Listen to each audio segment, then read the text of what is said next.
Welcome to Prabhakar voice talkies. ఈరోజు మన topic ఏంటంటే ఒక హర్రర్ స్టోరీ. సమయం అర్ధరాత్రి 1 దాటినప్పుడు అందులో ఆకాశం నిండా దట్టమైన పొగమంచు, జోరున గాలి వాన.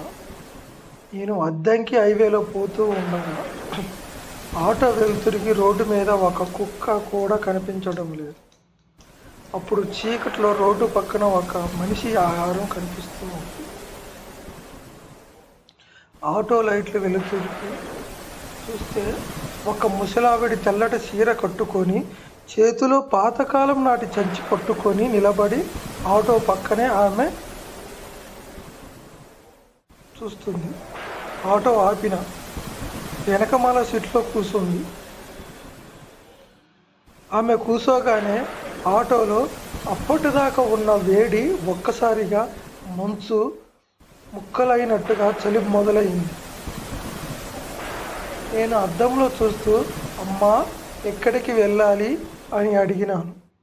ఆమె గొంతు రాసుకుపోయినట్టు చాలా లోతుగా, ముందుకు పోనీ నాయన, మా ఊరు వస్తే నేనే దిగుతాను అని అంది.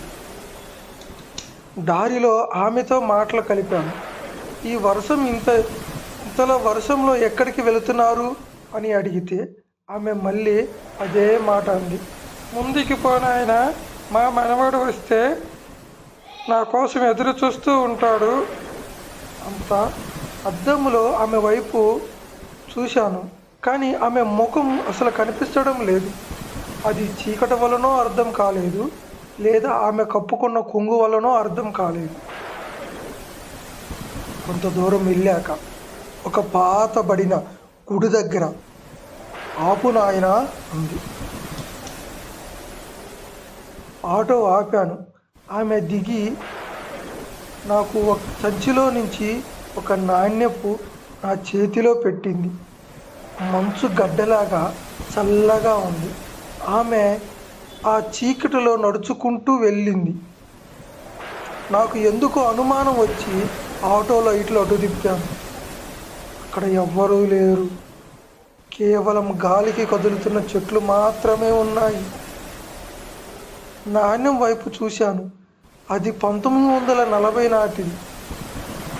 ఒక పాత రూపాయి బిళ్ళ. దీని మీద ఎర్రటి మరకలు ఉన్నాయి. అవి తుప్పు పట్టినవి కాదు, అచ్చం ఎండిపోయిన రక్తం మరకల్లాంటివి.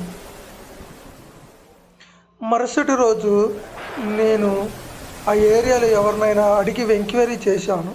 నిజంగా ఏమిటి, సరిగ్గా 20 ఏళ్ల నాటి క్రితం అదే రోజున ఆ పాత గుడి దగ్గర ఒక ముసలావిడి తన మనవడికి రూపాయి బిళ్ళ కొనిద్దామని రోడ్డు దాటుతూ ఉండగా లారీ కింద పడి చనిపోయిందంట.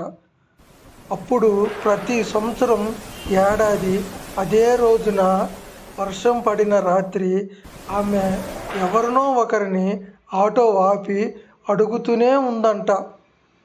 ఆ రోజు నా ఆటోలో కూర్చున్నది మనిషి కాదు, ఒక తీరని కోరికతో తిరుగుతున్న ఆత్మ. ఇలాంటి మరిన్ని విషయాలు తెలుసుకోవడానికి ప్రభాకర్ వాయిస్ టాకీస్ ఛానల్ను సబ్స్క్రైబ్ చేసుకోండి.